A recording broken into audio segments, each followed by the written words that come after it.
Robson Papaléu. Que falar do Robson? Professor, ele é dono da Gaia, diretor da Gaia ali, da Gaia Escola de Astrologia em São Paulo.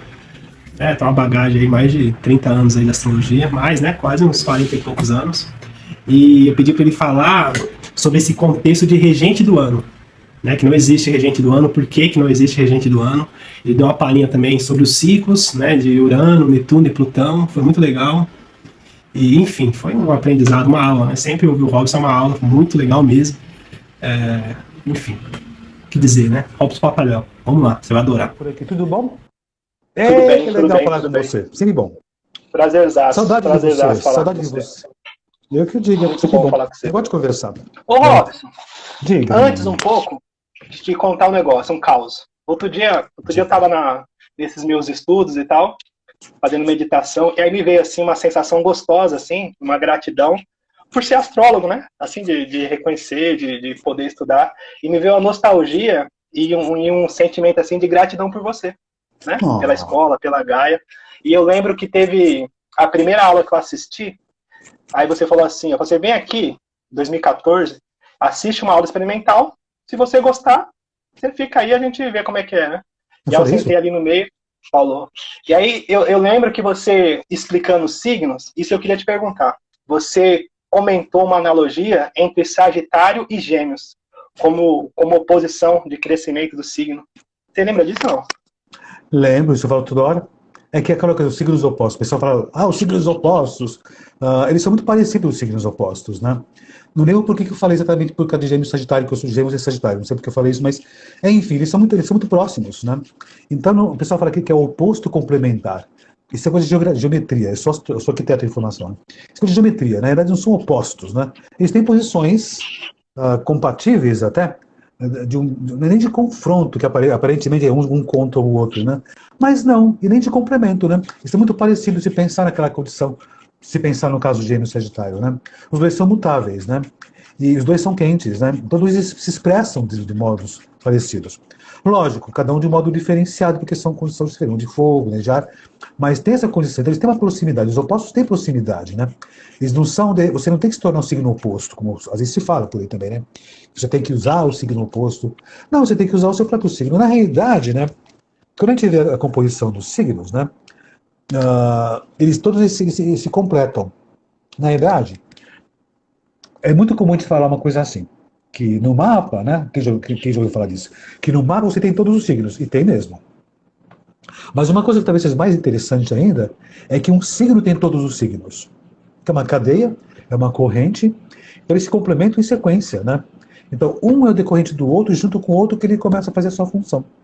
Então, tem até uma sequência, quando se fala dos signos, né? Eles vão se formatando, lógico, tem que ter muita coisa. Mas, por exemplo, coloca esse primeiro signo que é Áries, né? Bom, você coloca porque Áries, primeiro signo, ele é do ponto vernal, que sabe, ele é crítico, mas é termo técnico por aqui. Mas se pensar que é o primeiro signo que dá esse impulso, vigor de vida, né? De se lançar, de começar novas possibilidades, é uma condição que tem, porque ele é quente, ele é seco, ele é de fogo, ele é cardinal, ele é positivo, tem essa condição. E essa condição que ele faz, que às vezes pode chegar até um exagero, que acaba acontecendo, tem que ter uma estabilidade, aparece o touro, que dá uma estabilidade, uma firmeza, uma fixação intensa, né? Aí às vezes pode chegar a um extremo que tem que ir o Gêmeos para dar uma flexibilidade. Mas essa flexibilidade que Gêmeos pode trazer, pode às vezes ficar muito fútil, muito leve demais, aí o Câncer vem e acolhe um pouco mais, introverte um pouco mais, né? Vencendo mais no acolhimento, e aí vem o Leão, assim vai indo na sequência. Então eles se complementam completamente, mesmo na sequência, né? Então não lembro o que eu falei de Gêmeos e Sagitário. Não, mas eu lembro. Você fez uma analogia colocando o símbolo de Gêmeos como se fosse um portal. É verdade, tem isso. É que é assim, na simbologia isso chama de astrografia, né? Então, quando eu explico a formatação dos símbolos, dos glifos, né, dos signos, né? Tem um momento que eu falo como é que cada um dos signos que é o meio círculo, o ponto, por aí afora, né? E o símbolo de Gêmeos, né? Esotérico, né? Fala que é a dualidade dos Gêmeos, as duas caras dos Gêmeos, que é uma bobagem, não tem duas caras, imagina, coisa feia. Mas é aquela condição que o desenho original dos Gêmeos é a porta de um templo, né? É o templo da sabedoria, que está ligado até na cultura hebraica, né? Com o templo de Salomão. São os dois templos de Salomão, duas colunas do templo de Salomão, que é Jaquim e Boaz. não é Jacan, do centro de cozinha, é Jaquim e Boaz. E onde é a porta do templo de entra o iniciado, né? Chama-se neófito, né? Entra o neófito em busca do conhecimento. Ele adentra o templo, né? E ele vai buscar todo o conhecimento dentro do templo, né? Aí, do outro lado, né, é que tem a seta do Sagitário, né? Que é uma cruz, que é uma seta na ponta, né? Que é o mundo concreto, que é o mundo terrestre, né? E uma seta que aponta para o alto, que é muito mais conhecimento além do que é existente dentro do templo. Então tem essa conexão. E o signo oposto tem essa conexão, né? Se pensar simbolicamente, esotericamente, né? Agora, na prática, né? Se pensar, no caso do Gêmeos e Sagitário. Os Gêmeos é a percepção do conhecimento básico, do conhecimento da origem às coisas. E o Sagitário é a extensão desse conhecimento que é captado. Então, os signos, na verdade, se complementam, mas não porque se complementam que uma coisa falta nele que está no outro, né? Porque eles têm uma sintonia, né? Então as pessoas falam às vezes, pensa que eu nunca mais ouvi falar esse tipo de coisa, de que o outro tem o que você não tem, né? Não, os gêmeos eles são parecidos, só que em instâncias diferentes, formatos diferentes, dinâmicas diferentes, né? Porque os dois são quentes, mas um é úmido, o outro é seco, então tem essas condições. São muito próximos dos signos opostos, né? Tem essa condição. É que o tal invertido, está um do lado do outro, né? Parece que um tá contra o outro, né? Ou é a sombra, né? Não é a sombra, eu tenho sombra, na realidade, ficou muito mal visto também, né? Mas que é o outro ali, eu tenho que assumir, alguns falam até assim, a sombra lá do negro que você tem, né? Que é o signo oposto. Você não entende isso, né? Ou então outra condição. Não, o seu signo oposto, né? Você tem que aprender a ser o signo oposto. Você não tem que aprender a ser signo oposto. Você tem que aprender a ser que você é de fato mesmo, né? E usar a expressão daquele signo que está do outro lado do zodíaco, não oposto, né, de confronto, mas na interação com as pessoas. Então, pensar assim, os gêmeos, né? Ele usa muito a expressão sagitariana, né, no contato com as pessoas, que são os outros, que é do outro lado. Do mesmo modo que o Sagitário usa muito a expressão geminiana, né? De captar informações do instante das pessoas também. Então, os signos opostos não são ao contrário. Isso é geométrico, né? Mas não é bem essa condição. Tanto que, se você pensar, na arquitetura tem um pouco disso também. Os opostos se equilibram, né? Tem esses equilíbrios, né? Tanto quando você faz um projeto, aliás, não só projetos modernos, mas projetos antigos, né? Os pilares opostos, eles se equilibravam, então um estava ligado ao outro, né? E o arquiteto desceu aqui agora. Mas essa condição, então os opostos não são invertidos, não são um contra o outro, né? E você não tem que procurar o signo oposto para, eu sou de Gêmeos, tenho que casar com Sagitariano. Não precisa, né? Não tem necessidade. Não precisa. Não precisa, casa com o que você quiser. Não tem importância, não. Quem casa são as pessoas, não são os signos, né? E às vezes Muito legal. Eu sou de Gêmeos, me deu bem com câncer, né? Por quê? Eu tô namorando alguém de câncer, né? Vai dar certo? Eu falei, já deu. Já tá namorando já? Então Já as pessoas tá junto, né? não são os signos que se dão bem, são as pessoas que se dão bem. E quando se faz a comparação desses signos, mesmo opostos, nas relações legais, né, vê como eles funcionam na relação, como é a relação. E lógico, as pessoas, mesmo quando você faz a relação com as pessoas, fazer sinastria, que é uma comparação de mapas, né, às vezes acontece isso, né? Eu estava comentando antes com o Rodrigo, né? De quanto tempo estou na astrologia. Eu estou muito tempo, nossa, muito tempo mesmo, né? Já vi tanta coisa já. Então as pessoas às vezes falavam, eu sou de Gêmeos, eu me tenho com câncer, você também com todo mundo, né? Essa condição. Mas quando você faz a sinastria, não são pessoas que vão se dar bem, né? Mas os mapas vão se dar bem, vão se dar mal, também não. Mas isso como é a relação? Como funciona essa relação? O que a gente chama os ganchos de relacionamento, né? Então, uma relação com outra pessoa, né? Ela pode ter, de repente, nem todos os ganchos compatíveis, nem todos os ganchos compatíveis. Tem vários ganchos, né, de relacionamento. Tem o gancho intelectual, afetivo, sexual, o gancho intelectual, enfim, tem vários ganchos, né? De repente você forma ter todos os ganchos juntos também só com um tempo depois que você está com uma pessoa. Mas mesmo assim, você pode ter gancho de amizade, de intimidade, coisas assim. Então, às vezes você está junto com alguém e tem muitos ganchos que se formam na relação, mas alguns ganchos, de repente, a pessoa não forma. Então, até tipo assim, de repente, sei lá, gancho de ideais, né? Ideais, sei lá, ideias quaisquer, opiniões e tal. Até de repente assim, vocês se dão muito bem, mas não fala de política junto, política é outra história, né? Então não entra nessa senda, que tem opiniões divergências. Tem uma vez, né, eu achei muito interessante, uma vez o Paulo Altran falando de uma coisa muito interessante, né? Numa relação qualquer que seja, o que importa são as grandes ideias serem iguais. As pequenas ideias podem ser diferentes, podem ser divergentes, né? Então, os grandes ideais têm que ser compatíveis. No dia a dia não tem importância, né? Ele falava assim, você gosta de manteiga, o outro gosta de queijo, não tem importância, né? Agora, os dois têm que defender a causa.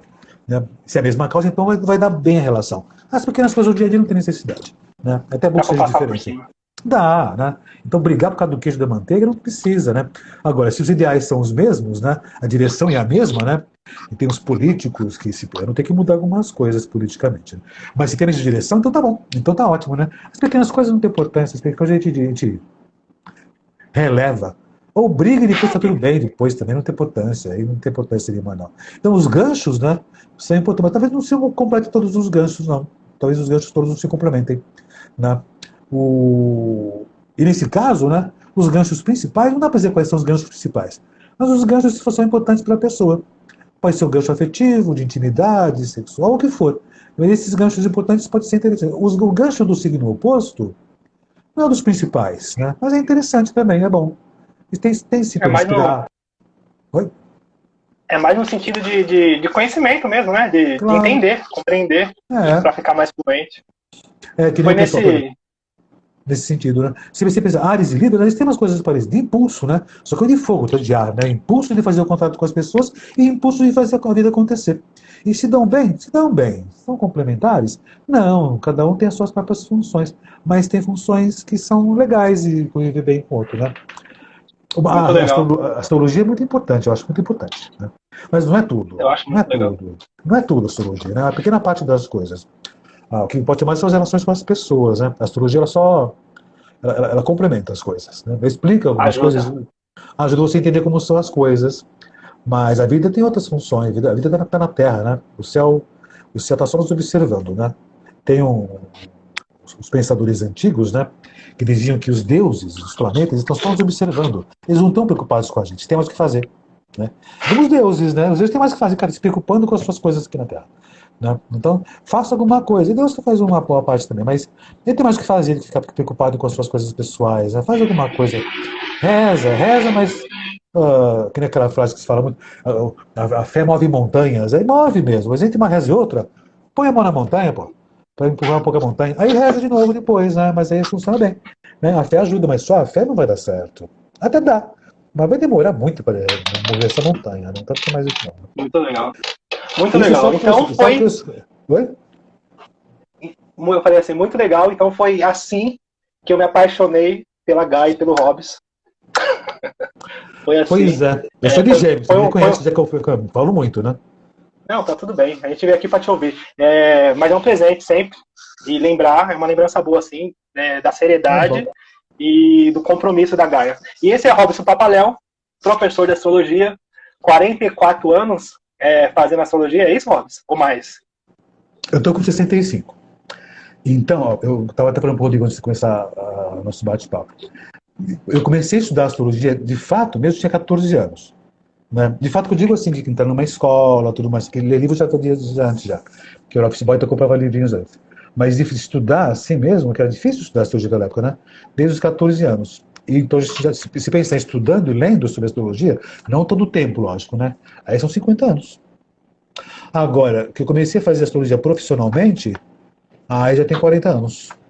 Que eu comecei. Eu lembro quando eu vi o primeiro mapa, eu tinha meus 20 e pouquinhos anos, né? Isso já faz um tempão já, né? A Gaia tem 30, né? Eu estava na arquitetura e depois eu tenho que fazer a escolha.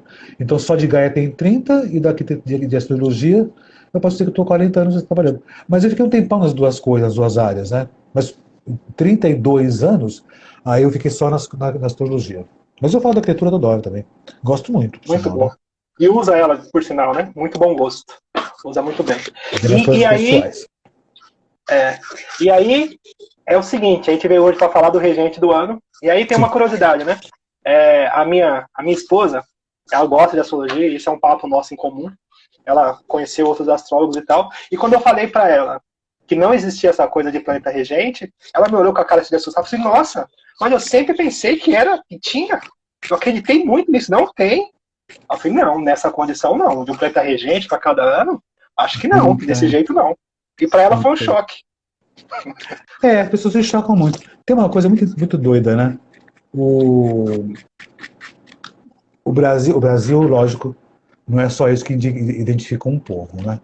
Mas o Brasil tem a lua, o sol de virgem, uma série de coisas, né?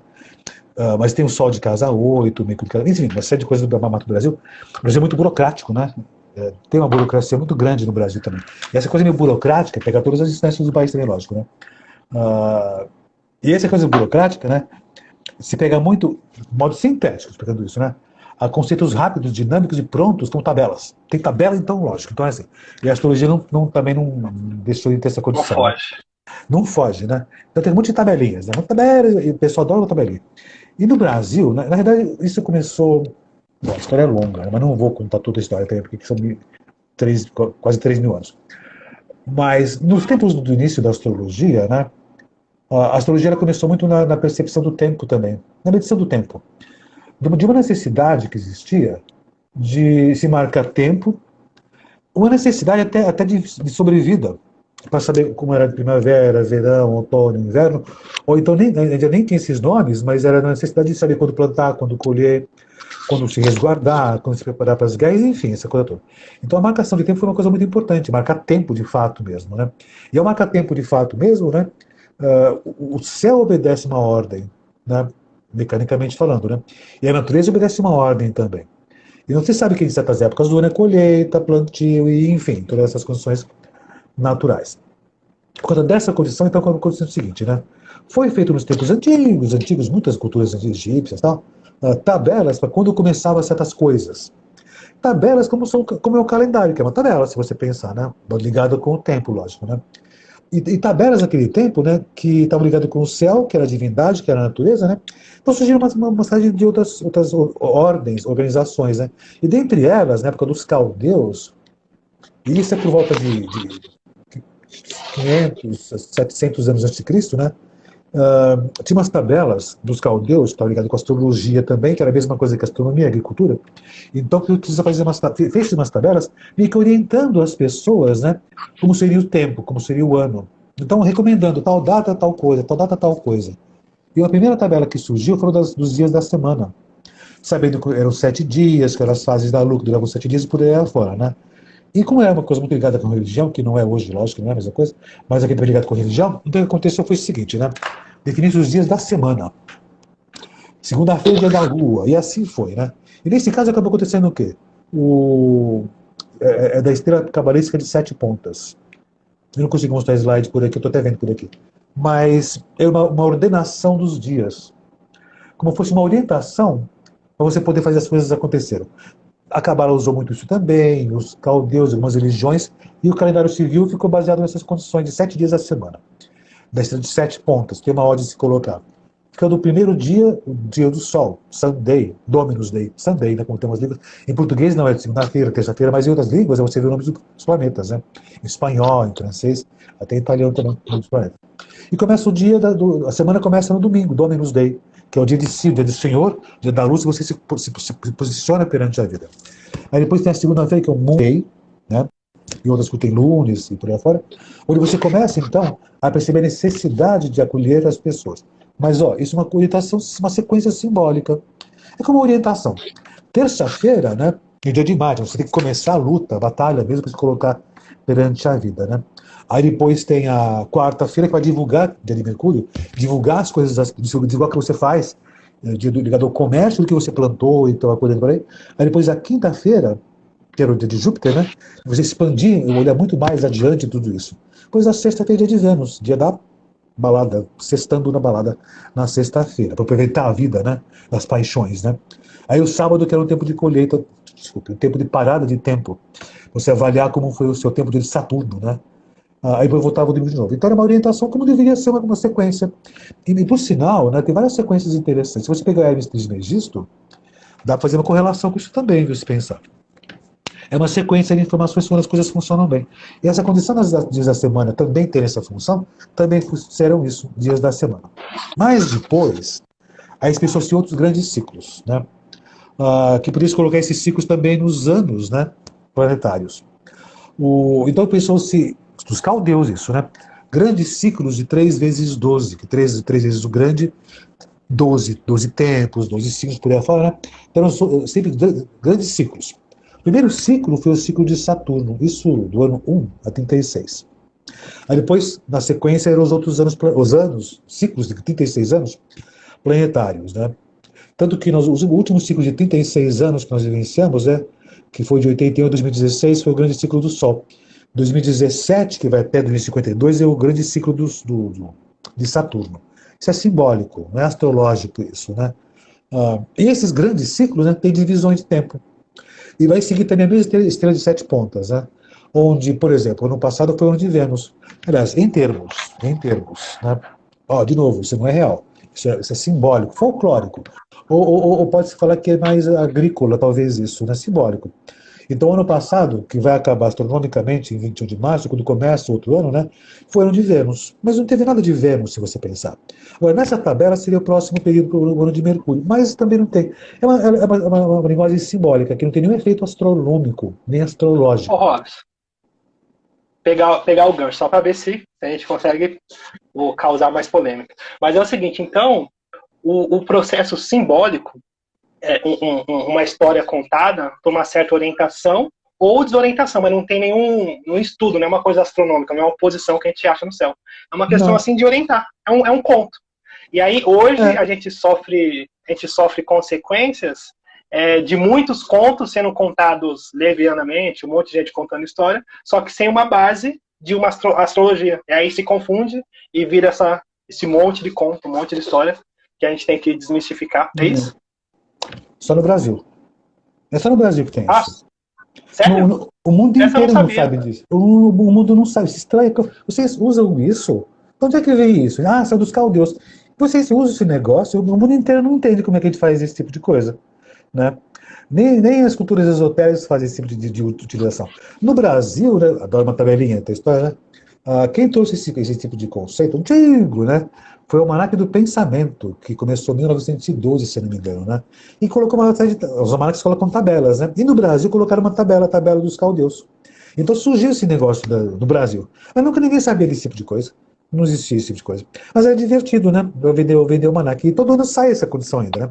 Mas não tem nenhum efeito, não tem efeito. Então não vai ser uma das comunicações, jornalistas, não vai ser isso. Né? Não vai ter nada do comércio, não vai ter nada, porque não funciona esse tipo de coisa. É uma tabela antiga. E é só no Brasil, que adora uma tabelinha, né? E é muito prático, né? Essa condição todinha por aqui. Outro dia, alguém falou, eu não lembro onde que eu falei, eu não lembro agora, eu não lembro. E eu falei essa condição, aí falaram comigo, né? Mas a astrologia védica usa muito essa condição, né? Dos dias planetários, de anos planetários, né? Não é verdade. Porque esse tipo de tabela está baseado nos anos da cultura ocidental, do cristianismo.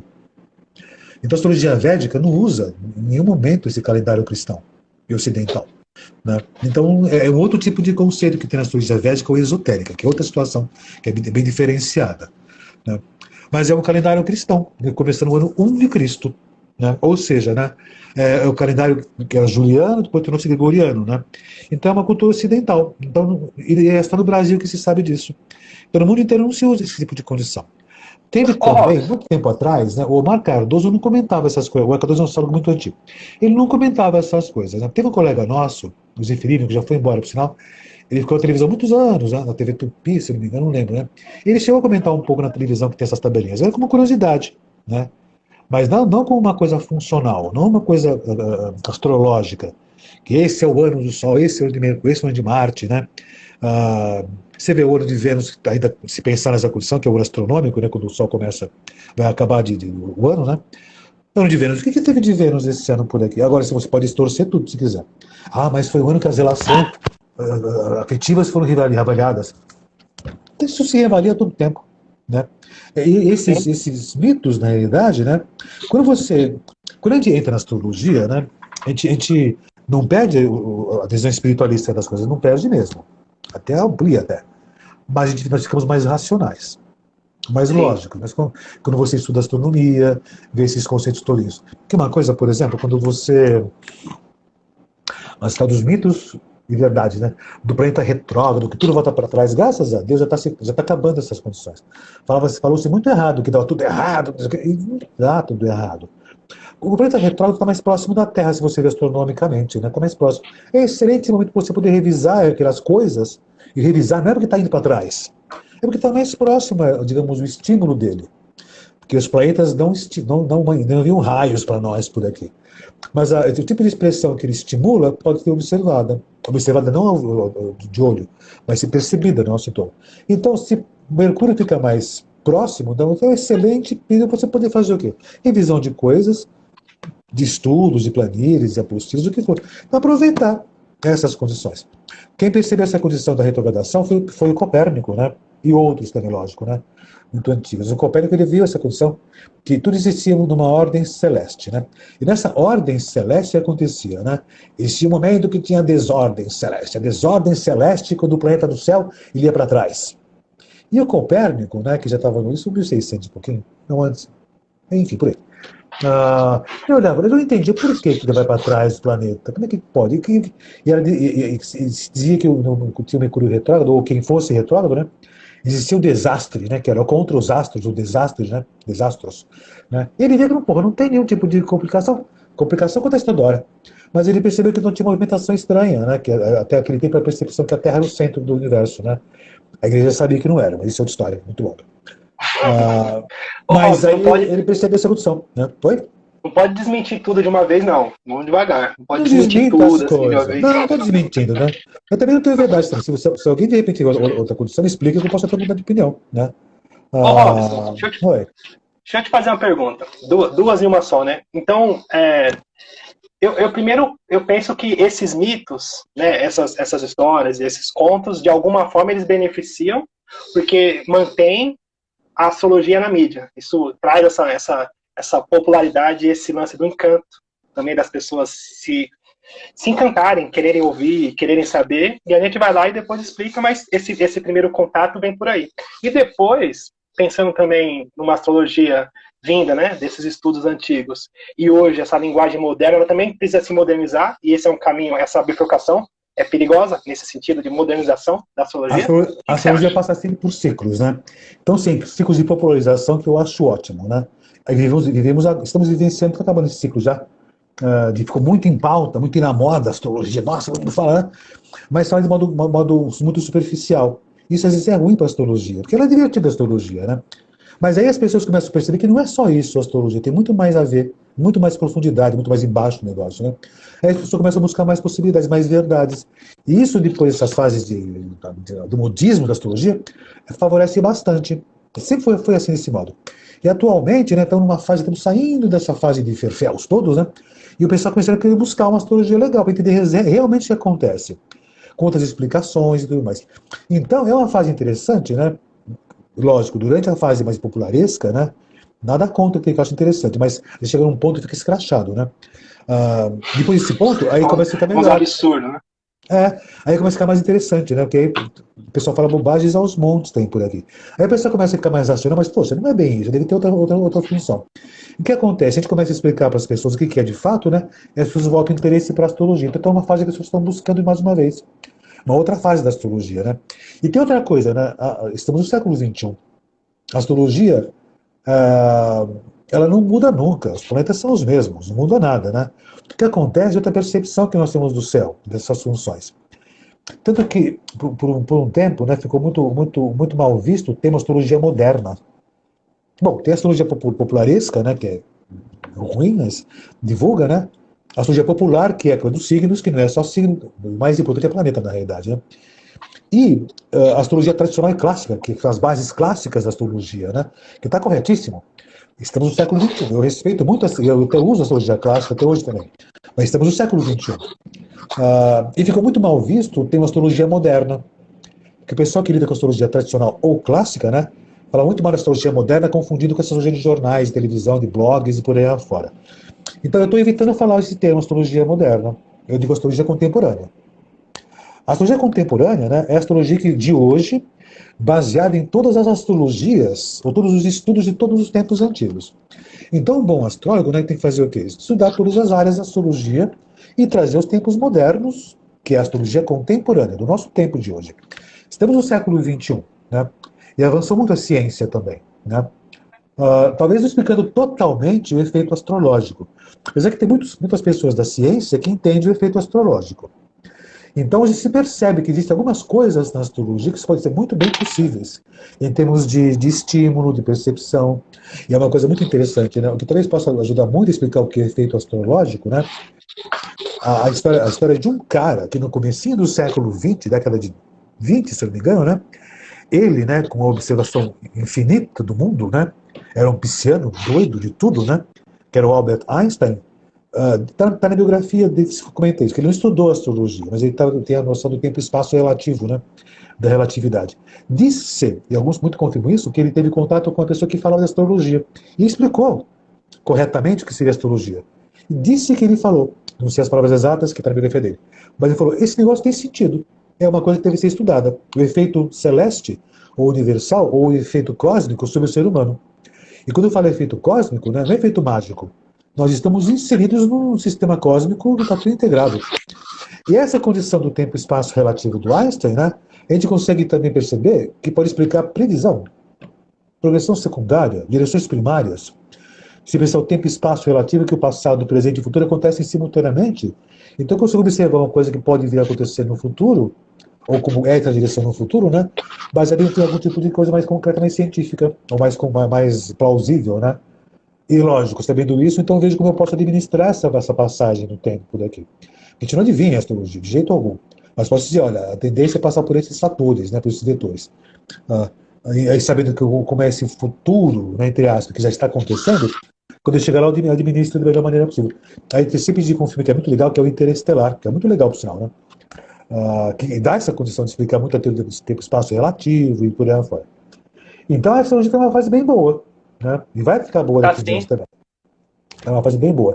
Ainda tem aqueles resquícios lógicos, né? Porque é um momento, né, de negacionismo, assim, de coisas acontecendo horrorosas, né? Para a ciência, mas tem muita gente que já percebe de outro modo a astrologia. Então, uma coisa que é perigosa para a astrologia é ela é colocada nessa vala do negacionismo. Que outro dia me ficaram falando: vocês astrónomos também acham que a Terra é plana? Eu falei, mas quem te falou isso, que a Terra é plana, né? Vi um desenho, um desenho antigo. De que século você viu isso? Não vi. É um desenho do século XIV, que eles pensavam que a Terra era plana, mas não é coisa nenhuma. Não é. Né? Então fica associando essas condições todinhas, né? Aí depois teve o Olavo de Carvalho, que também era astrólogo, mas charlatão tem tudo até canto também, né? Então tem essa paciência, né? Então, uma coisa que é importante, tem que estudar e entender astrologia, com clareza, logicamente, né? Robson, você sabe que, assim, por exemplo, eu sou dessa safra nova agora, né? Comecei e estudei na Gaia em 2015. Então, tô aqui e, enfim, tenho o prazer de ter vocês e poder conversar com vocês. E tô aqui aprendendo um monte, eu fico só de olho, prestando atenção. E eu vejo vocês falando muito da astrologia sofrer preconceito, das pessoas não gostarem e tal. E eu posso falar para você que eu não sofri isso, assim. Não percebi isso. Também não. Eu fui para clínicas, conversei com médicos, com psiquiatras, participei de reuniões multidisciplinares, atendo e vou, e eu vejo até as pessoas curiosas, querendo saber, querendo ouvir, querendo participar, o psiquiatra me chamando, falando, como que eu faço com esse paciente, o que é o mapa astral dele e tal. Eu senti uma coisa assim muito, muito amigável, assim, não senti mesmo assim, esse preconceito. Eu nunca senti preconceito, Talvez, né? Bom, eu vivo nesse mesmo tempo já. Mas quando eu vou a algum lugar qualquer, que talvez eu nunca nem percebi isso, que eu pudesse dar margem a esse tipo de preconceito, pela minha postura, a pessoa entende que eu não estou fazendo uma bobagem, não estou sendo uma coisa tão folclórica. Do tipo assim, antigamente, né?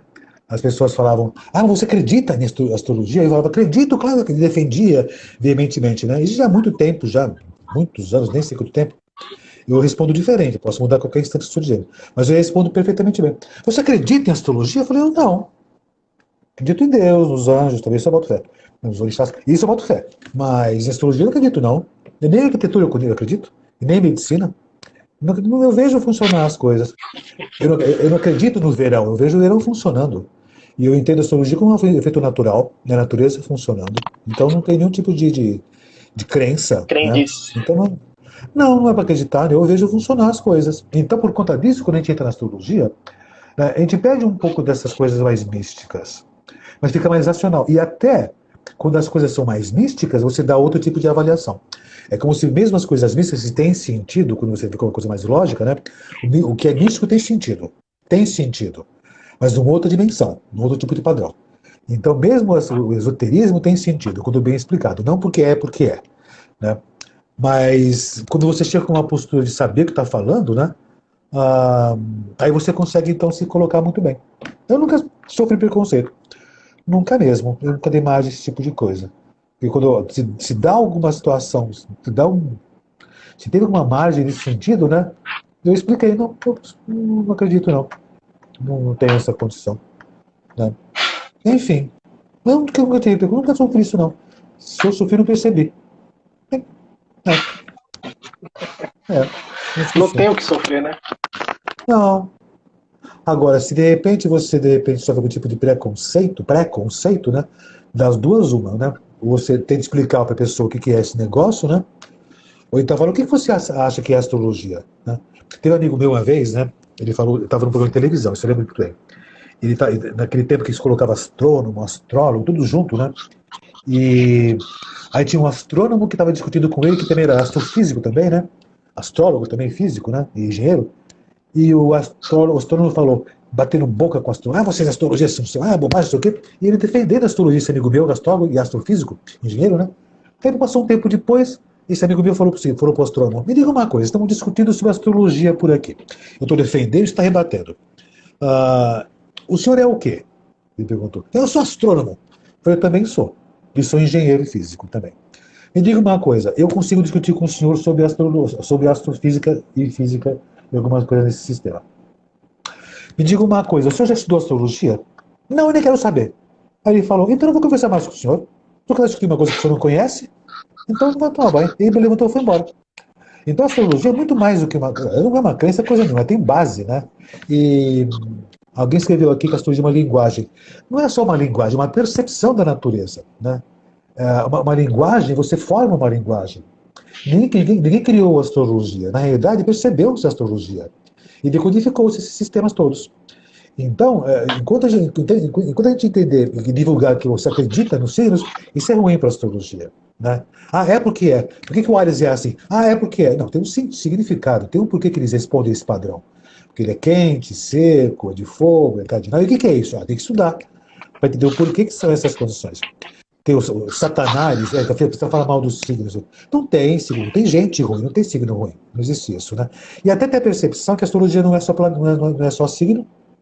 Eu acho que o signo é mais o plano de fundo da astrologia. A astrologia é mais ligada a planetas. Né? É mais planetário do que de significado. Né? E é um efeito natural. Um efeito natural, que você percebe. Pode dizer que é uma ciência? Depende de como você entende que é ciência. Mas é uma ciência, eu posso dizer que é uma ciência subjetiva. E atenção, quando eu falo subjetiva, não é que é subjetiva que é baseada em fatos que não são comprovados. Não. A astronomia ela é objetiva, a pessoa vê o objeto. A astrologia ela é subjetiva, que está abaixo do objeto. Você vê o que acontece no objeto. Como a psicologia é subjetiva. E atenção, a língua portuguesa é muito complicada, né? Esse subjetivo não é que não tem sentido, né? Está abaixo do objeto. Se percebe o objeto em funcionamento ou sofrendo ou manifestando um tipo de efeito. Então a astrologia é uma ciência... a percepção da consequência, né? É a percepção, então é uma ciência de percepção. Eu entendo que é uma ciência natural, aplicada, pode pensar desse modo por aqui. Porque eu vejo acontecer as coisas. Eu vejo essas condições todinhas. E eu entendo que os planetas não vibram, né? Oi? Outra também, né? Um estudo que ele sobrevive a 5.000 anos e passa por todas as gerações e está aqui ainda, no mínimo, ele merece respeito, né? Porque ele sobreviveu, ele está aqui, né? Se está aqui é porque é real e funciona, né? Esse tipo de condição que faz a astrologia ainda existir é porque ela tem muitos astrólogos, né? Você também, de milênios que mantêm a astrologia. Que mantém e sustenta a astrologia. E sabe o que é a astrologia. Então, para derrubar é difícil. Porque a gente luta para isso, né? Não é nem uma luta, a gente professa isso, né? Mas com bases, né? Porque, de repente, se alguém vem conversar discutindo signos com a gente, você consegue discutir com a pessoa, né? De repente, pergunta para outra pessoa, por que o Ares é assim? Porque o Ares é assim porque é assim. Então não tem signo. Aí desmerece a astrologia. Agora, quando vai conversar com gente que entende a astrologia, né? Eu não vou dizer que eu sou o melhor sabedor da astrologia, mas eu consigo defender. Isso eu consigo defender, né? O... Enfim, então assim. Falar em defender, depois eu queria perguntar para você sobre para não perder o deixa, né?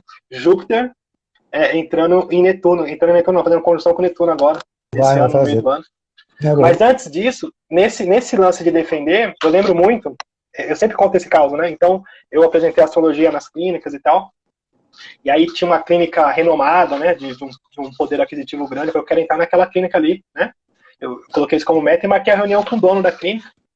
E ele me recebeu depois de algum tempo no escritório dele no Tatuapé, e ele olhou para mim assim e falou assim, você tem noção de que eu fiz especialização com tal pessoa, estudei no Canadá e tenho esse monte de diploma aqui, você parou meu tempo para você falar para mim de astrologia? E aí eu olhei bem para ele e falei assim, tenho noção sim, e por você ser uma pessoa séria, que eu tô te trazendo astrologia, eu preciso de parceiros sérios para que o meu trabalho funcione. E eu tinha pegado os dados dele e tinha feito o mapa astral dele. Inclusive, eu trouxe seu mapa para a gente conversar um pouco sobre esse estudo. E aí comecei a falar do mapa dele, capricorniano, tinha lua em peixes, tinha um aspecto tenso de Marte e tal, e eu comecei a falar, e aí ele foi desarmando. Quando chegou no final da reunião, ele falou assim, o que é isso? Eu falei, então, isso aqui é astrologia. Isso é astrologia. Eu falei, nossa, eu demoro muito tempo para fazer um teste psicológico, entender o interior da pessoa, você pegou meus dados e sabe isso aí que você falou? Eu falei, isso aqui é um estudo. Ele falou, eu preciso estudar o que você está me apresentando. Na semana que vem você vem para me poder conversar com você, porque agora você me desarmou. E aí, a partir disso, ele me apresentou para a equipe dele e eu tive muitos aprendizados com ele. E levei a astrologia para lá e foi muito legal nesse sentido. Então, porque você tem embasamento para poder explicar a astrologia, né? Quando você tem esse embasamento, aí você consegue, de repente, defender ou fazer uma boa utilização da astrologia. Isso que é a nossa função, né? Então, a gente não tem que, de repente, brigar pela astrologia, mas é só falar a astrologia como ela é correta. Né? E até quando vai preencher formulário de banco, profissão astrólogo. Né? Não só. Né? Aí você defende a astrologia usando a astrologia, né? E explicando a astrologia. Né? Então, por conta disso, eu nunca senti nenhum tipo de preconceito. Se teve, não dei atenção. Né? Mas nunca ninguém discutiu comigo, falando que isso é uma bobagem, nunca não dei atenção. Eu só falei, bom, eu sei do que eu estou falando, né? Se você já leu alguma coisa sobre astrologia, se a pessoa fala, não quero nem saber, eu falei, então tá bom. Não vou levantar e ir embora como fez aquele meu amigo. Mas é isso não. Então tá. Então eu vou fazer o meu trabalho direitinho. Né? Mas as pessoas têm uma imagem ruim da astrologia, às vezes, né? Então nossa função é esclarecer. Né? Até para as pessoas que nos procuram como clientes, né? A astrologia tem uma extensão, né? Então tem coisas que não consegue responder pela astrologia. Aí tá na área de outras coisas, como oráculos, que funcionam quando você faz um bom atendimento com um bom oraculista, né? Que também sofre muito preconceito também. Né, que também tem muito sentido. Então tem que ter um pessoal que faz legal. É tal coisa, né? O pessoal hoje está na mídia também quer fazer sucesso, né? Como os Big Brother da vida fora também, né? Que é uma bobagem. Mas hoje Ô Robson, antes um pouquinho, mandar um beijo pro povo. Tá aqui um monte de aluna sua, um monte. Eu vi a Leandra passando, uma amiga. Beijo, Lê. A Cláudia, um monte de gente mandando um alô. A Cláudia falou que a sua lua é em peixes. A Thaísa mandando beijo. Tem um monte de gente aqui assistindo. E mandando um beijo pra você. Beijo também. E é isso. E aí, se o povo tiver pergunta, depois manda. Ô, Robson, então fala um pouquinho, pra gente finalizar, pra mim também não alugar você, porque por mim eu ficava te ouvindo aqui, e pra mim é sempre um bálsamo, assim, de aprendizado. Mas fala um pouquinho de Júpiter, entrando em peixes, agora a conjunção que vai ter em Netuno, um pouquinho desse ano, como é que vai ser, se você puder. A cada 12 anos Júpiter encontra com Netuno. 13 anos, na realidade, né? Agora, com Netuno não, em peixes. Então, Júpiter encontra com Netuno em peixes, que eu falei errado? O que eu falei? Você falou que 12 anos Netuno encontra com Netuno. Então, a cada 13 anos Júpiter encontra com Netuno. Né? Eles se encontram a cada 13 anos. Eles dois juntos, né? Eles se encontram. Só que em peixes, né, não é tão comum. Júpiter com Netuno em peixes, isso acontece depois da peste. Na realidade, Júpiter encontra com Netuno, interessante isso, né? Sempre depois de grandes pestes, e sempre quando encontra Júpiter e Netuno surgem algumas curas. É interessante isso, né? Então esse ano pode surgir outras situações bem interessantes, com relação a outros remédios, porque vai favorecer a farmácia, a indústria farmacêutica, a ciência também. Então, Júpiter está com Netuno nesse ano, que vai ser em abril, se não me engano, acho que 12 de abril, enfim, vai ser por aí. Isso pode ser bem interessante, viu?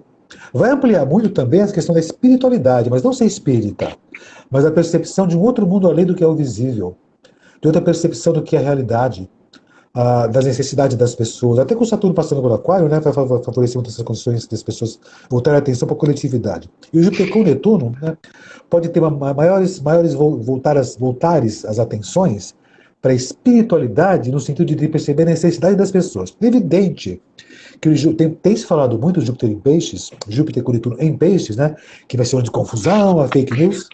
É só você ser racional. O Saturno em Aquário pode ajudar muito, muito, né? É ser racional. Acredite, sonhe imensamente, solte os balões da sua criatividade, dos seus sonhos. Veja se é coerente aquele tipo de coisa, sem anular os seus sonhos. Então, Júpiter com Netuno em Peixes, agora se encontrando, né? Pode ser bem interessante. Da última vez que se encontraram foi em Aquário. Isso 2013 anos atrás. Agora vai contar em Peixes, como acontece depois de muitos e muitos anos, né? Mas sempre depois das grandes complicações pandêmicas, né? Então, esse é o avanço das questões da arte, da ciência. Na verdade, começa um ciclo de 13 anos. Então, os próximos 13 anos, né, vai ter um grande avanço na questão das ciências, da arte e da cultura. Lentamente. E da espiritualidade. E da espiritualidade não com relação a ser espírita, de jeito algum. Mas da percepção da necessidade do outro, até porque nós vamos ter uma percepção de que o mundo não é só esse mundo que você percebe ao seu redor. Porque em Peixes é a percepção de outras fronteiras, outras multidimensões, talvez, né? A percepção de um mundo mais paralelo, coisas do tipo que você pode de repente começar a se perceber ao nosso redor. Então pode ser um bom ano, é um ano ainda, né, de sair do fundo do poço. Então a gente pode dizer que os últimos 2 anos, né, foi uma queda imensa para o fundaréu do poço. Estamos no fundo ainda, vamos começar a subir, né, lentamente. Então vai ser um difícil, vai ser um de subida do poço, do fundo do poço. E da 2023 em diante vai começar a grande subida. Mas aquela condição, vai começar a subir, as coisas melhorarem, né? 24, 25 vai ser bem legal. Mas tem que acompanhar os tempos, lógico, né? E fazer alguma coisa por isso também. Não é ficar esperando os astros funcionarem também, não. Ficar esperando só movimentar, não adianta. Desde agora fazer a sua parte, desde ter essa condição. E aí você vai conseguir ter boas coisas, bons efeitos, boas condições de poder ter benefícios. Teve uma frase, eu preciso até conferir onde é que foi isso.